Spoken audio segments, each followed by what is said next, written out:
इस कहानी को सुनने से पहले आप इस चैनल को सब्सक्राइब कर लें ताकि अगला वीडियो सबसे पहले आपके पास पहुंचे। कहानी बहुत खास है, अगर समझ में आ गई तो बहुत कमाल हो सकता है। शाम का समय था। भिक्षाटन के बाद बुद्ध और उनके सभी भिक्षु कुटिया में लौट आए थे। सभी भिक्षु बुद्ध के साथ कुटिया के बाहर विश्राम कर रहे थे। तभी बुद्ध के भिक्षुओं में से एक भिक्षु के मन में अचानक एक प्रश्न उठता है। वह कहता है, क्षमा करें बुद्ध, मैं जानता हूं कि आप थके हुए हो, पर मेरे मन में एक प्रश्न उठा है। क्या मैं आपसे इस प्रश्न का उत्तर पूछ सकता हूं? बुद्ध कहते हैं, मेरा शरीर अवश्य थक सकता है, पर मैं कभी नहीं थकता। मेरा उद्देश्य ही तुम सभी के मनों की उलझनों को खत्म करना है। तुम्हारे मन में जो भी प्रश्न है उसे तुम निसंकोच पूछ सकते हो। बुद्ध का शिष्य बुद्ध से पूछता है कि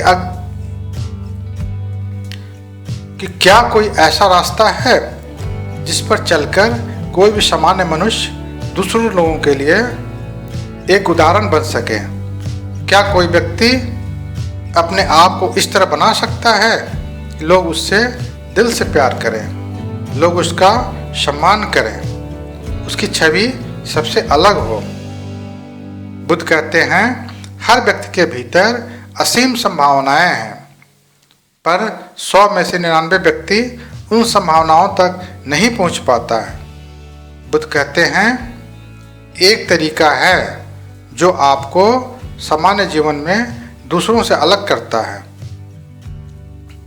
इस तरीके को समझने के लिए तुम्हें यह कहानी समझनी चाहिए। एक व्यक्ति था, उसे गांव के लोग तथा आसपास के गांव के लोग बहुत प्यार करते थे। उसका आचरण इतना अच्छा था कि लोग उसे दिलों में बसाते थे।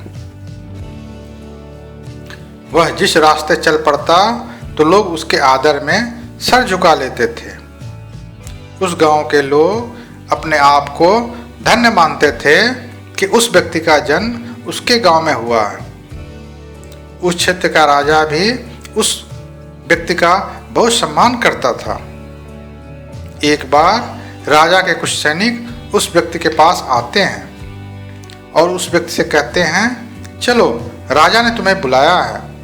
वह व्यक्ति उन सैनिकों के साथ राजा के पास चला जाता है। वह व्यक्ति राजा के महल पहुंचता है। राजा उसको देखकर बहुत प्रसन्न होता है। राजा उससे मिलता है और उस व्यक्ति से कहता है, मैं तुम्हें अपने राज्य का मंत्री बनाना चाहता हूं। राजा की बात सुनकर वह व्यक्ति कहता है, क्षमा कीजिए, पर मैं मंत्री बनना नहीं चाहता हूं।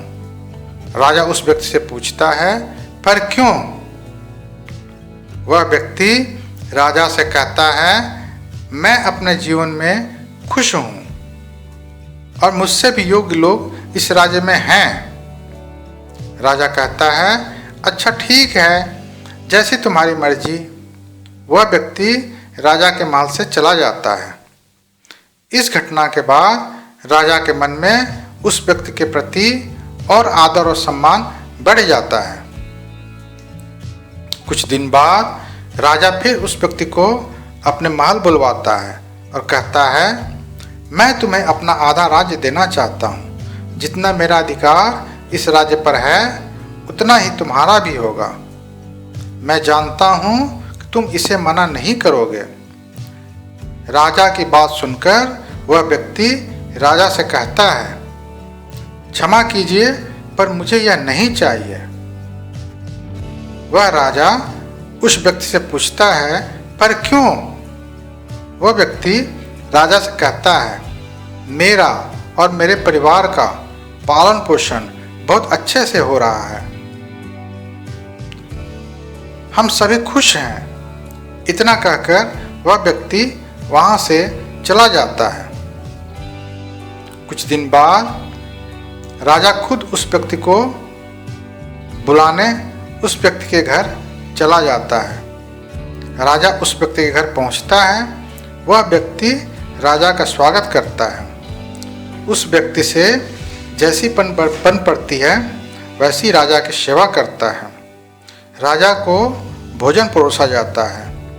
भोजन बहुत ही साधारण होता है, वह बिल्कुल भी स्वादिष्ट नहीं होता है।